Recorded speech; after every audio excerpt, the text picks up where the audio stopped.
3일 패션 제 5장까지 어제 마쳤습니다. 5장에 이제 뒷부분을 좀 남겨놓고 있는데요. 그래서 어제 빠지신 분은 5장 완료로 로그인 해주시고요. 쭉 지금 이어서 하시는 분은 3일 패션 1700번 코드로 로그인 해주시면 여러분의 데이터로 로그인을 하시는 거고, 3005번으로 로그인을 하시게 되면은 5장까지 다 입력된 거, 결산 수정 전표까지 다 완료된 것을 여러분이 여시게 되는 겁니다. 그래서 어제 빠지신 분은 3005번으로 로그인 해주시면 됩니다.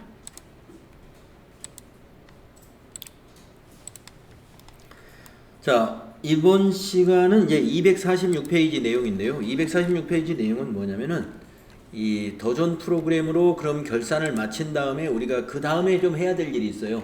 장부 마감을 좀 해줘야 됩니다. 장부 마감은 이 교육용 프로그램에서 실제로 되지는 않아요.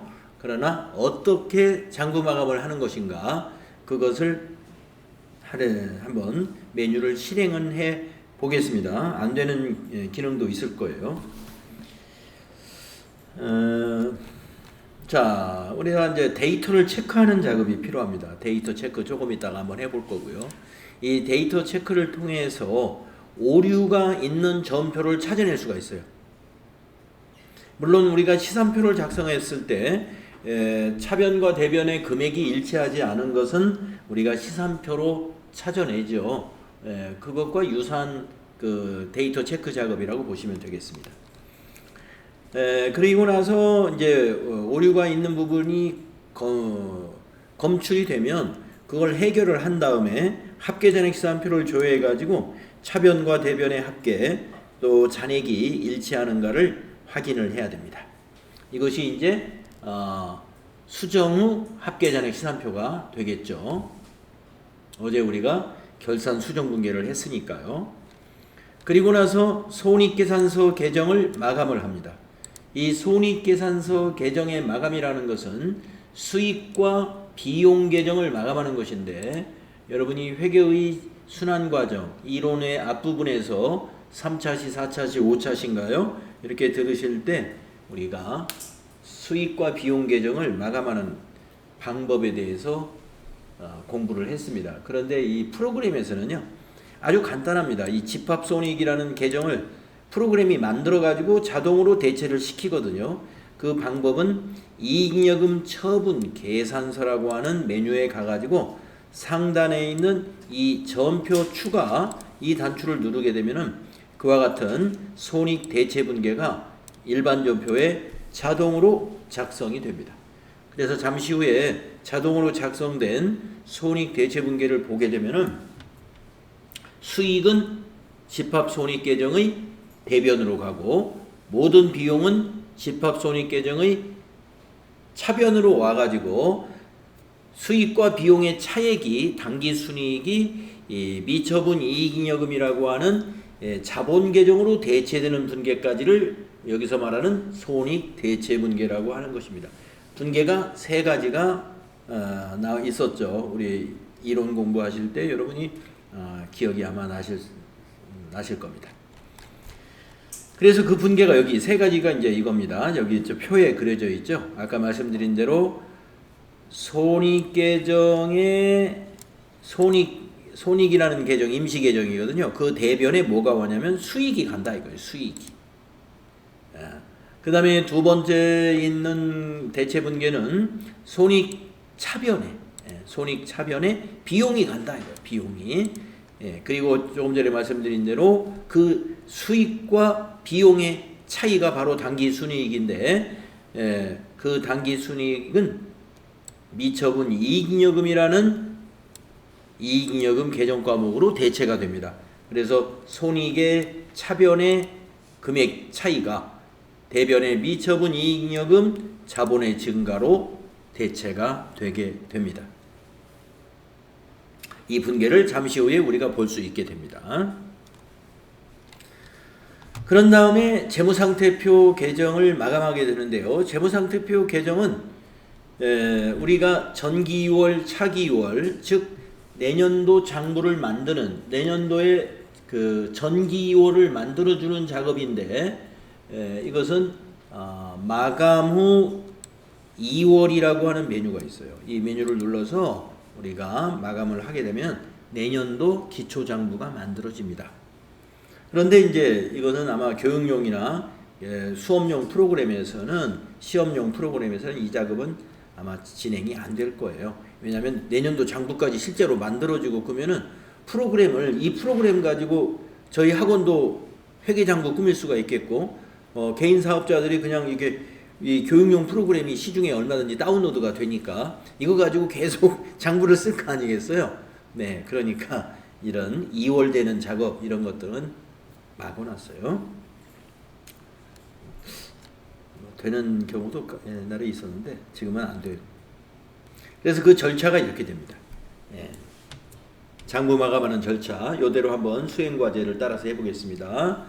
자, 주식회사 3일 패션의 결산 장부 마감에 관련하여 다음의 내용을 수행하시오. 수행 1번 데이터 체크를 이용하여 오류사항을 체크해 봅시다. 이랬습니다. 자, 그러면 데이터 체크 어디에 있느냐 하면은요, 여기 데이터 관리에 이 자리에 있습니다. 데이터 체크 클릭해 보십시오. 매일 매출 전표, 자금 관리 관련 자료까지 모두 데이터 체크를 할 수 있습니다. 자, 전부 체크가 되어 있는 것을 볼 수가 있고요. 여기 상단에 있는 검사 시작이라고 하는 요 단추 있죠? 그거 한번 눌러보시면 검사가 시작됩니다. 그래서 발견된 오류가 없어야 됩니다. 네. 없죠? 검사 시작이 어디? 예, 오른쪽 위에 여기.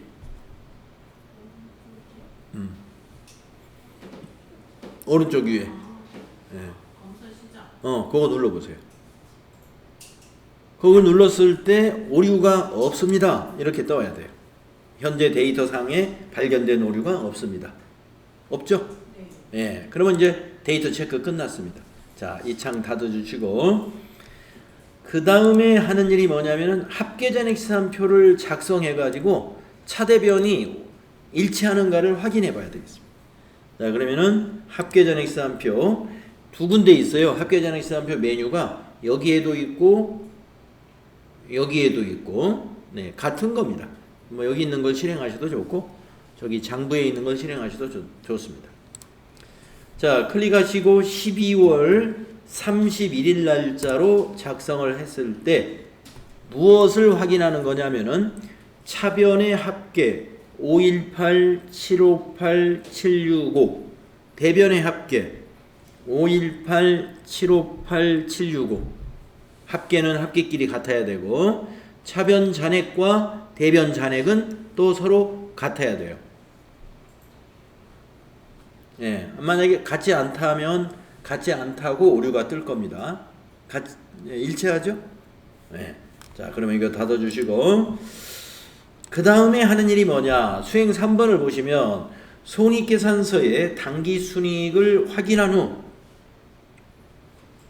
이익잉여금 처분계산서를 조회하여 상단에 전표 추가를 클릭하여 손익대체 회계처리, 즉 손익대체 분계를 말하죠. 수행하시오. 당기처분 예정일은 24년 2월 27일, 전기처분 확정일은 23년 2월 27일로 입력해라. 자, 당기순이익이 얼마인지 손익계산서 가서 먼저 작성을 해보겠습니다. 자, 오른쪽에 여기 결산 재무제표에 보면 손익계산서 여기 있죠? 클릭하시고요. 12월로 작성을 해봅니다. 그러면 당기순이익이 당기분의 당기순이익을 밑으로 쭉 내려가 보면 여기서 확인할 수가 있죠. 47, 453, 285가 나와요. 이것이 미처분 이익잉여 2월 이익잉여금 이익잉여금 처분계산서죠. 이익잉여금 처분계산서로 이걸 그대로 가져갔는지 확인해 보겠습니다. 자, 전체 메뉴에 가셔가지고 1로 가야 돼요. 이익잉여금 처분 계산서. 클릭하셔가지고 자 당기순이익 여기 6번에 당기순이익이 있고요. 여기 당기분에 여기 오른쪽은 전기 겁니다.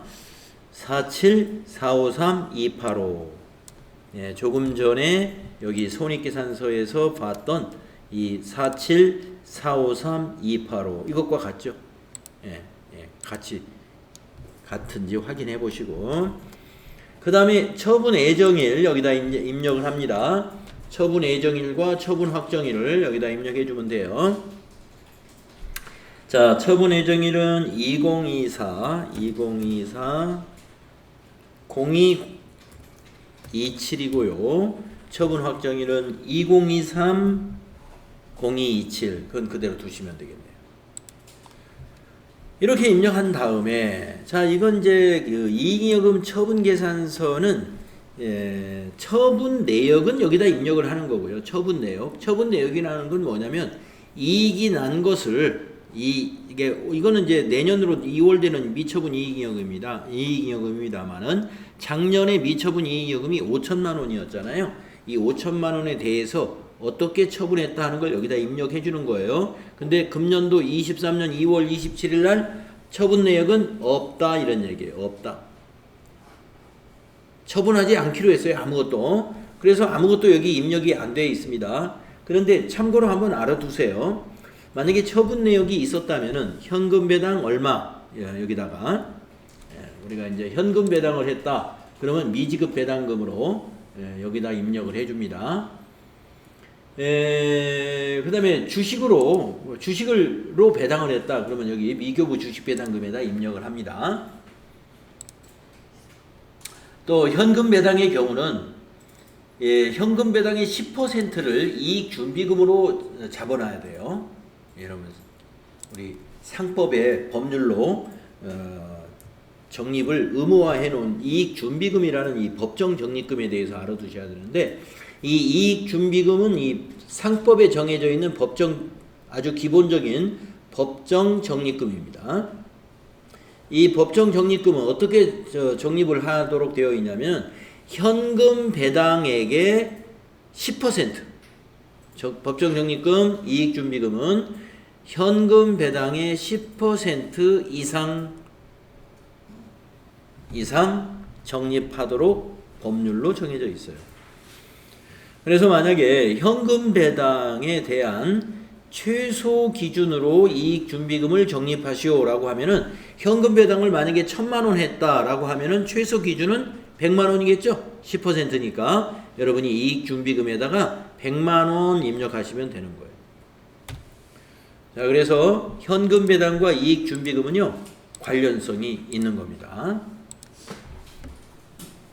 자, 그 정도 알아두시고, 우리는 전기의 미처분 이익잉여금에 대해서 단기에 처분을 확정한 것은 없다는 얘기입니다. 그래서 전기 거 5,029만 원에다가 단기에 또 단기 순이익이 4,700만 원이 이익이 발생했어요. 이 두 개를 모두 더해서 내년으로 미처분 이익잉여금을 내년으로 가져갈 거예요. 9,774만 3,285원이 됩니다. 자, 그러면 이제 전표 추가를 누르겠습니다. 위에서 전표 추가.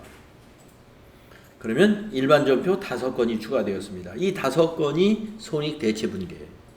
자, 확인해 보겠습니다. 그러면 왜 아까 3건이었는데 여기서 5건이 나오느냐?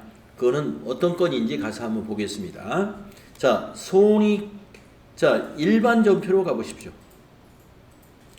자, 일반 전표 입력에서 12월 31일을 입력하시면 조금 전에 우리 247페이지에서 손익 대체 분계를 3가지로 소개를 했단 말이에요. 여기 상단에서 여기 보면 수익을 손익 계정으로 대체하는 전표 하나, 비용을 손익으로 대체하는 전표 하나, 그 다음에 미처분 이익잉여금으로 당기순이익을 대체하는 전표 하나, 이렇게 3건이었어요. 그런데 5건이었죠. 조금 전에 우리 어떻게 해서 5건인지 한번 보겠습니다. 자, 우리가 지난 시간에 결차 결대로 5번까지는 결산자료 입력, 즉 자동 결산에서 넘어온 전표입니다. 5번까지가. 그러면 6번부터가 뭐냐? 이게 방금 만들어진 겁니다. 6번부터가 자 6번 전표 보세요. 상품 매출이 바로 수익이죠. 우리가 그동안 입력한 것 중에 수익은 상품 매출 하나뿐이었던 것 같습니다. 그래서 상품 매출 수익을 차변에 기록하면 상품 매출은 없어지겠죠? 그동안 상품 매출은 대변에 기입하는 거예요. 수익 발생이니까. 그러니까 잔고 마감할 때는 어디로 가요? 차변. 그리고 대변으로 손익. 그러니까 상품 매출을 손익계정 대변으로 대체시킨 거예요. 1억 1,055만 원. 그 다음에 7번 전표 보세요. 클릭해 보세요. 7번 전표. 굉장히 줄이 많아요. 7번 전표는. 양이 많아요. 왜 많을까요? 비용의 개념 과목이 많기 때문에. 자, 차변 손익. 손익계정 차변으로 얼마가 왔어요? 6,300, 96,715원. 자, 뭐 어떤 것들이 왔을까요? 대변에 상품 매출원가 4,350만원, 급여가 700만원, 복리후생비가 28만 1,100원 이런 식으로 해서 상품 매출원가부터 법인세 300만원까지 이게 다 비용이에요. 이 비용 전체가 6,300, 96,715원. 이것이 손익계정의 차변으로 갔다 이거예요. 자, 그러면 손익계정 대변에 1억 1,000, 손익계정 차변에는 6,300. 그 차이가 바로 당기순이익입니다. 그래서 밑에 보시면 손익계정의 적요를 보면 당기순이익 이익 잉여금의 대체라고 4,745만 3,285원이 대변에 어디로 갔어요? 미처분 이익잉여금. 당기순이익이 미처분 이익잉여금으로 대체되는 분계를 지금 보고 있다. 이렇게 해서 3건이었어요. 여기 1건, 여기 2건, 아까 위에 3건. 그러면 밑에 2건은 책에 없는데 뭐냐? 이거는 먼저 한번 보겠습니다. 9번 전표 보시면 이건 전산상의 어떤 처리를 하기 위한 거예요. 자, 우리가 전기에 미처분 이익잉여금이 5,029만 원이 단기로 이월되어 있었죠. 그 이월된 이익잉여금을 이제 미처분 이익잉여금으로 옮겨줍니다. 자, 여러분들 이거 기억나세요? 우리가 그 전기 작업을 할 때, 기초 작업을 할 때 전기분 손익계산서에 있는 미처분 이익잉여금을 우리가 재무상태표에 입력할 때 2월 이익잉여금으로 바꿔서 입력했죠. 그거를 다시 미처분 이익잉여금으로 바꿔주는 거예요. 다시. 자, 그러면은 조금 전에 당기순이익이 미처분 이익잉여금으로 온 거 있죠? 4,700. 그거 하고 어떻게 되겠어요? 더해지겠죠. 더해진 금액이 뭐예요? 2월 이익잉여금이 더해진 금액이 미처분 이익잉여금이 되겠죠. 그래서 미처분 이익잉여금 이제 9,700만 원을 내년도 2월 이익잉여금으로 바꿔준다. 요 작업입니다. 그래서 이거는 이제 이 전산 프로그램에서 자동으로 만들어준 2건이 되겠습니다. 네. 그래서 우리 책에서는 3가지의 전표가 된다라고 했는데 실제로는 5건의 전표가 만들어진 거예요.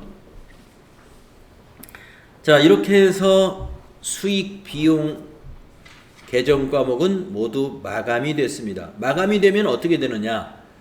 여러분이 이제 합계잔액시산표를 한번 가보겠습니다. 합계잔액시산표를 다시 열어서 12월 31일로 조회해 보면은 우리가 조금 전에 제가 이것을 여러분에게 확인시켜 드리지 못해서 좀 미안한데 조금 전에 연을 봤을 때는 여기 상품 매출원가 또 판매 관리비 이런 건 비용이니까 잔액이 대변에 아니 차변에 쭉 있었어요. 잔액. 이 잔액이 전부 없어졌어요. 상품 매출 요거 대변에 이건 수익이기 때문에 잔액이 있었습니다. 조금 전에는. 근데 지금 없어졌습니다. 수익과 비용이 전부 잔액이 제로가 된 거예요. 마감이 되니까. 그리고 그것이 어디로 갔냐면 손익 임시 계정인 손익으로 갔죠.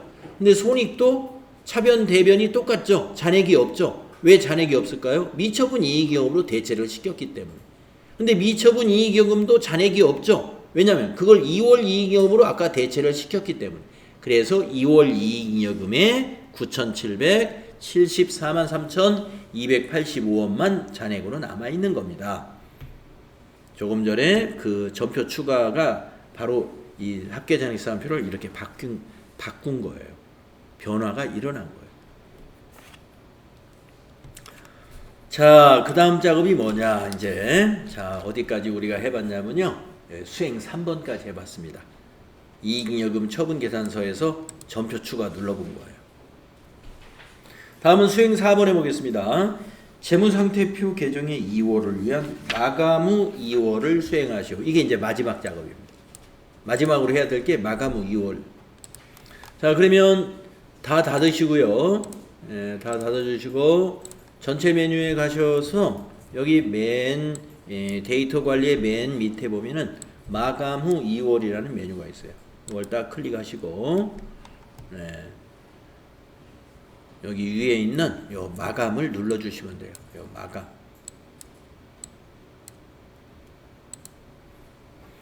본 기능은 실무 버전에서 제공하는 기능으로 2월 될 기수 및 연도에 필요한 기초 데이터를 2월 마감해주는 메뉴입니다. 교육용에서는 데이터 2월은 제공되지 않습니다.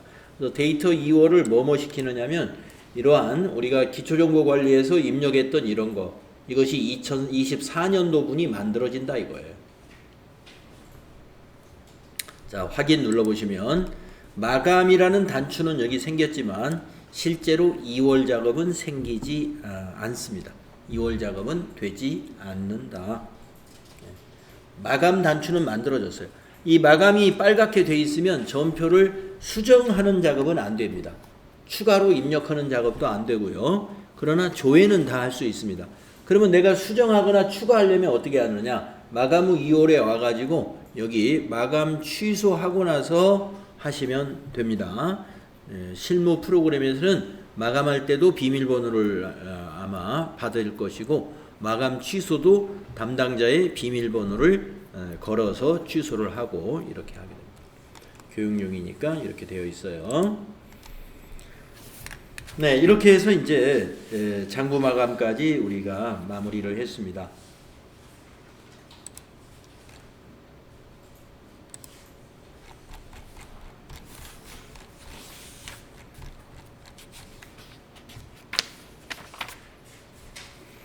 다음은 252페이지로 가보겠습니다.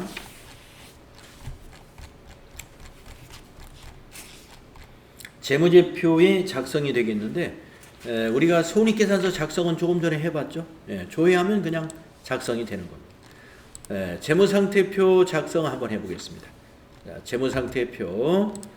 자, 손익계산서도 일단 열어놔 보시고 아까 작성을 했습니다만 닫았으면 다시 열어놓으시고 그 다음에 재무상태표도 한번 열어보세요. 재무상태표 12월 달로 작성하시면 됩니다. 그리고 이제 이런 거 작성해가지고 이제 답을 평가 문제를 풀 때 여러분들이 있잖아요. 여기 개정 과목은 여기서 이만큼 차지하는데 빈 공간이 여기서부터 여기까지가 빈 공간이에요. 그러면 뭐가 불편하냐면 만약에 보통예금의 잔액이 얼마냐 했을 때 쭉 눈으로 맞춰보려면 힘들어요. 그래서 어떻게 설정해 놓고 평가 문제를 푸는 게 좋으냐면은 여기 과목이라는 열과 금액이라는 열의 여기 중간 여기 구분선이 있잖아요. 경계선 거기에다가 마우스 포인터를 살짝 갖다 대보시면은 여러분 엑셀 써보신 분들은 알죠? 열 너비를 조절할 때 마우스 포인터가 저 모양이 됐을 때 더블 클릭하면 어떻게 돼요? 글자의 폭만큼 자동으로 딱 넓혀지죠? 마찬가지로 여기서도 더블 클릭하면은 이와 같이 계정 과목 너비만큼으로 딱 조절이 돼요.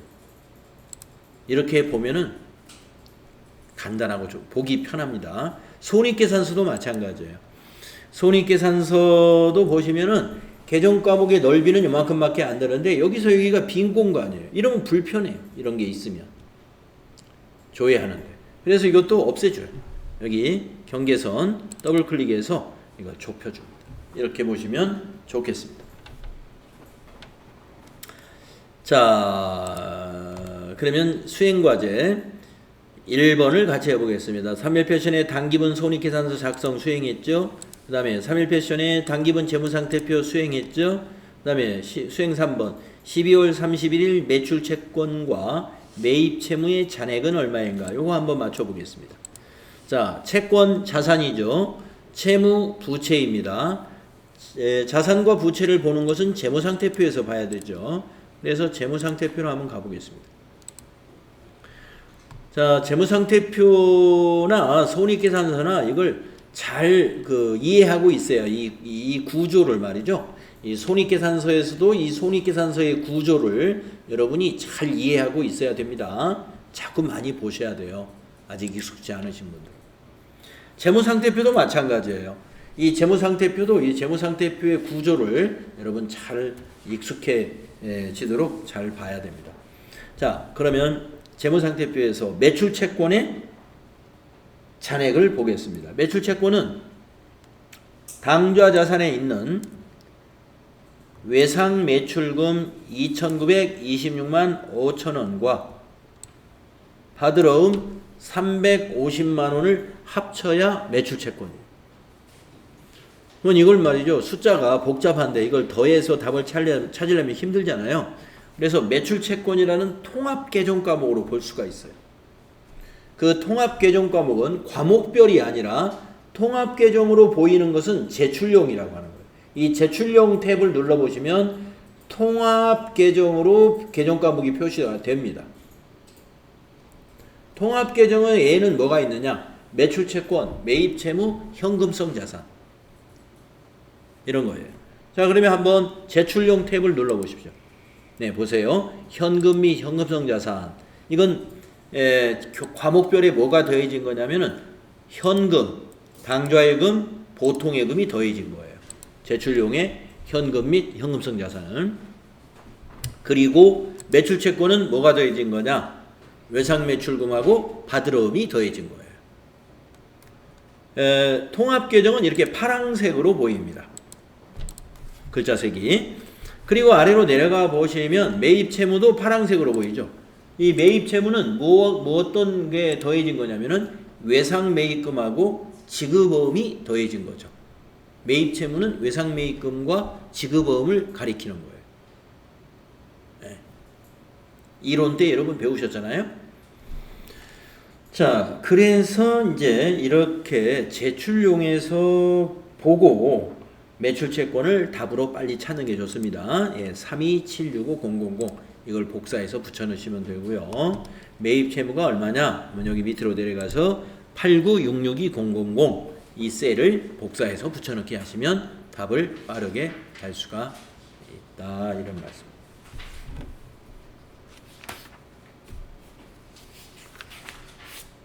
자, 256페이지에 출제 예상 평가 문제 5개 있는데 같이 한번 해보겠습니다.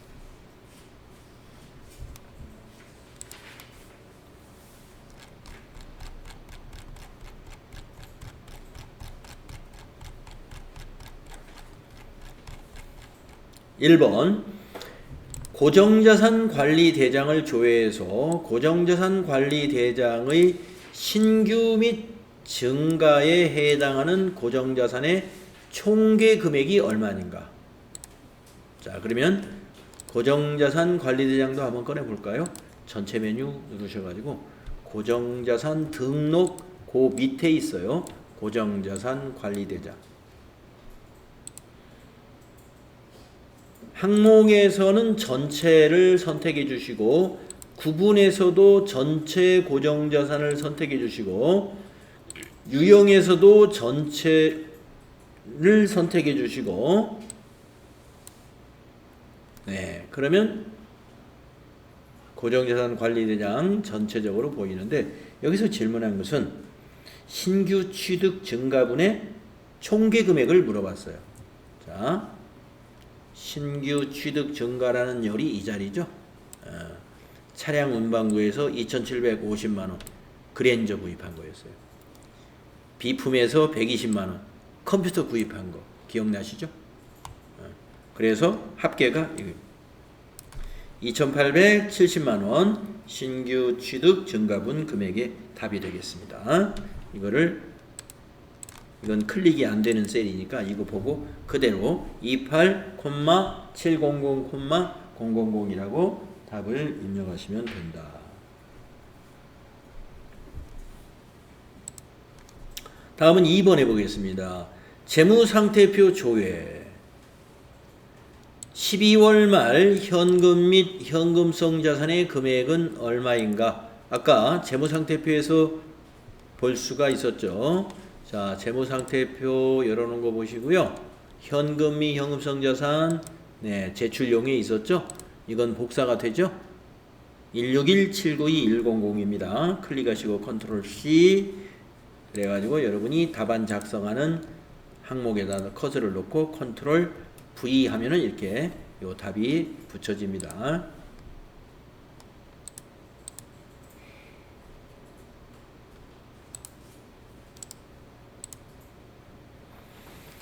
그 다음 3번 해보겠습니다. 손익계산서 조회. 당기의 매출 총익 금액은 얼마인가? 자, 손익계산서 클릭하셔가지고 매출 총익은 어떻게 구하는 거예요? 매출액에서 매출 원가를 차감한 것이 여기 매출 총익 이거죠. 이거 단기니까 이거 전기 거는 이겁니다. 네, 전기 게 아니고 단기 거는 이거죠. 그래서 매출 총익 이거 클릭되죠. 컨트롤 C 해가지고 답안 작성할 곳에다 놓고 컨트롤 V 해주면 답안이 작성이 됩니다. 그 다음에 4번도 해보겠습니다. 계정별 원장을 조회해서 12월 말 비용에서 대체 회계 처리된 손익계정의 금액은 얼마인가? 비용에서 대체된 손익계정의 금액 12월 31일 조금 전에 우리가 12월 31일 전표에서 보았던 그 금액인데 그러면 계정별 원장에 어디 가서 봐야 돼요? 계정별 원장 손익을 보면 돼요. 가볼까요? 계정별 원장에서 본다면 여기 계정별 원장 네 장부에 여기 있는 거죠. 자 엔터 치면은요 1월 1일부터 12월 31일 기간이 자동으로 입력돼요. 계정 과목에서 물음표 단추 눌러가지고 손익 손익 400번 임시 계정이었죠. 손익 뒤에도 400번 손익 그리고 엔터 쳐보세요. 그러면 비용에서 대체된 12월 31일 금액을 여기서 볼 수 있죠. 이게 답입니다. 6309672로 복사되죠. 클릭하고 컨트롤 C 한 다음에 여러분이 답안 입력할 곳에다가 컨트롤 V 하면 6309672로가 답안이 되겠습니다. 이거였어요. 그 다음에 5번도 해보겠습니다. 재무상태표를 조회하라. 그래가지고 12월 말 재무상태표에 미처분 이익잉여금 금액은 얼마인가? 네. 자, 재무상태표에 가보시고 미처분 이익잉여금은 자본에 해당되죠. 여기에 있죠. 9,774만 3,285원 이것을 복사해서 붙여넣으시면 된다. 네, 출자예상 평가 문제 이렇게 장부에서 답을 찾아가지고요 우리가 붙여넣어주면 되겠습니다. 아니면 보고 입력을 해주면 됩니다.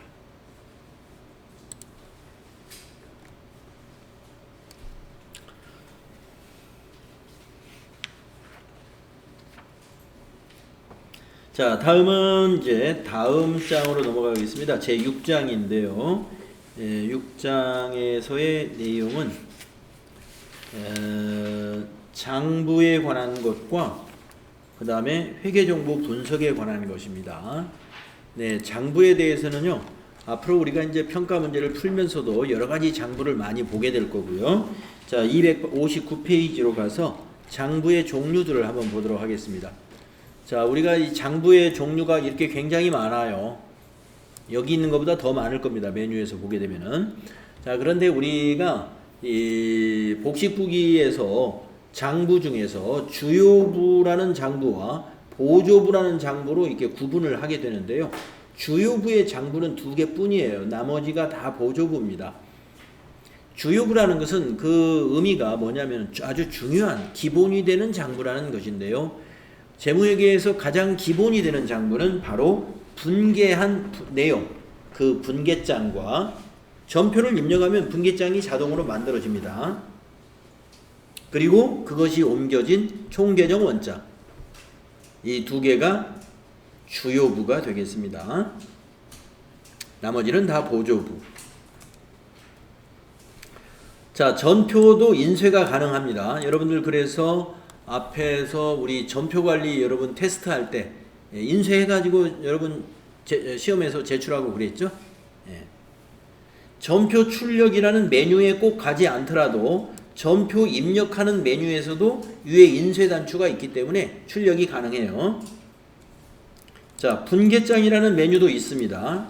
우리가 거의 가볼 필요가 없었기 때문에 전표를 입력하면 밑에 분계 내용이 매번 보였기 때문에 우리가 특별히 가보진 않았어요. 예, 실제 시험에서도 분계장에서 가가지고 해결할 일은 별로 없을 겁니다. 그게 가장 기본이 되는 장부이긴 하지만 실제로 분계장이라는 것은 내가 전표를 입력했을 때 제대로 입력하면 그게 자동으로 만들어지는 거기 때문에 분계장을 보고 고치는 것이 아니라 만약에 전표 입력이 잘못됐다. 전표 입력 화면에서 조회해가지고 우리가 고치면 되는 거기 때문에 굳이 분계장에 가서 볼 일은 그다지 없었더라 하는 얘기입니다. 그 다음에 총계정 원장. 네, 총계정 원장 앞으로 자주 볼 거예요. 월별로 잔액 같은 것을 확인해 볼 때 아주 좋습니다.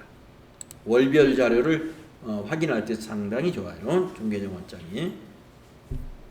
그리고 그 월별 자료에서 그 숫자를 더블 클릭하게 되면은 계정별 원장으로 자동으로 딱 연결이 됩니다.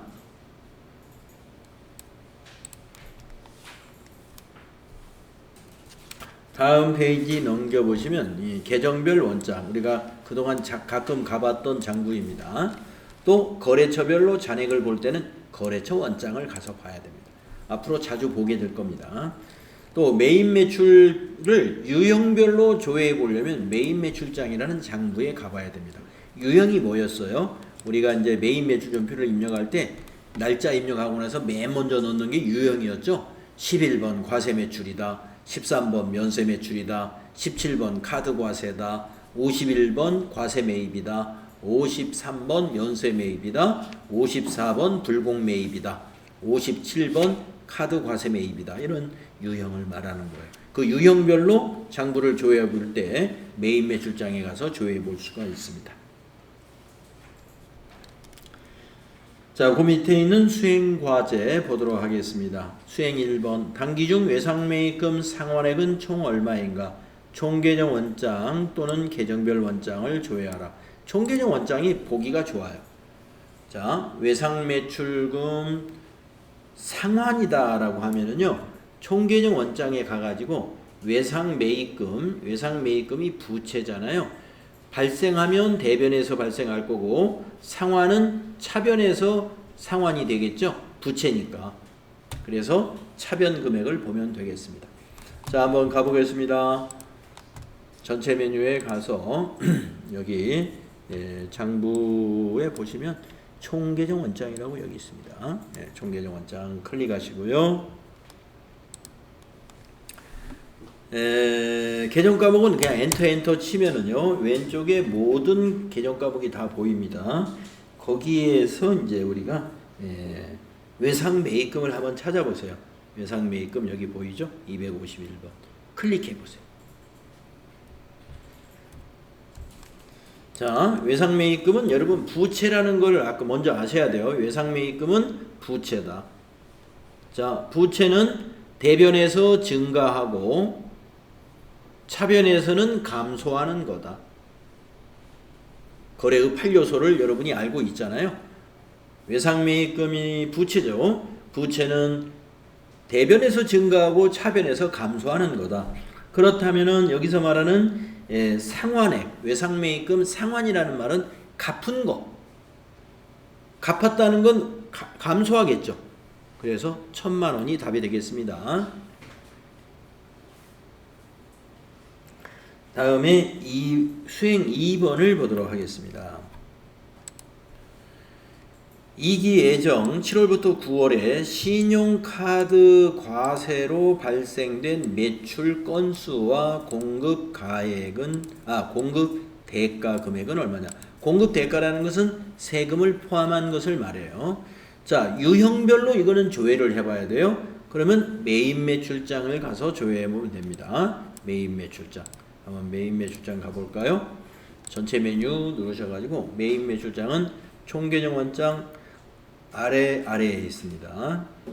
자, 클릭하시고 기간이 7월부터 9월 7 엔터 9 엔터 9분은 뭐라고 그랬냐면 신용카드 과세 매출이라고 그랬어요. 그러면 매출을 먼저 클릭하시고 매출 그리고 과세 유형을 목록을 눌러서 신용카드 매출이라고 그랬어요. 카드 과세니까 17번. 신용카드 과세가 17번 카과예요. 그리고 전체에서 엔터. 자, 그러면 하나밖에 없었어요. 그래서 공급 대가를 물어봤으니까 합계이고요. 16만 5천 원. 그 다음에 건수는 한 건이죠. 한 건. 네.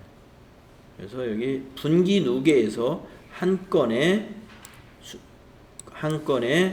합계 금액은 16만 5천 원이다. 이걸 답으로 입력하시면 됩니다. 왜 분기 누계라고 하느냐 하면은요. 7월부터 9월이면 3개월이죠. 우리가 1년을 1분기, 2분기, 3분기, 4분기라고 표현을 하거든요. 그러니까 우리가 부가가치세법상의 과세기간으로는 이거 우리가 2기 예정 과세기간이라고 부르죠. 2기 예정. 2기 예정인데 2기 예정이 3개월이에요. 그 3개월을 우리는 분기라고도 합니다. 분기. 그래서 이건 세 번째 분기다 해서 우리가 3분기라고 하죠. 1분기 하면 1월부터 3월, 2분기 4월부터 6월, 3분기 7월부터 9월, 4분기 10월부터 12월 이렇게 부르는 거죠. 자, 여기 풀이가 또 나와 있습니다. 풀이가 나와 있고요. 여기까지만 하겠습니다. 이번 시간에는 여기 1절에 있는 내용만 하고요. 다음 시간에 여기 회계정보 활용하기 여기 회계정보 활용하기 여기서부터는 다음 시간에 하는 걸로 하겠습니다. 그래서 이제 다음 시간에 이제 이 3일 패션이 다 끝나고요. 제 4부로 넘어가는데 합격 확신 문제풀이 문제가 있어요. 그래서 합격 확신 문제풀이부터는 이제 시험 보는 위주로 이렇게 시험을 준비하는 위주로 공부를 하게 됩니다. 자, 그러면은 여기까지 하고요. 좀 쉬었다가 다음 시간에 자금관리 평가 시험 보도록 하겠습니다. 10분간만 쉴게요.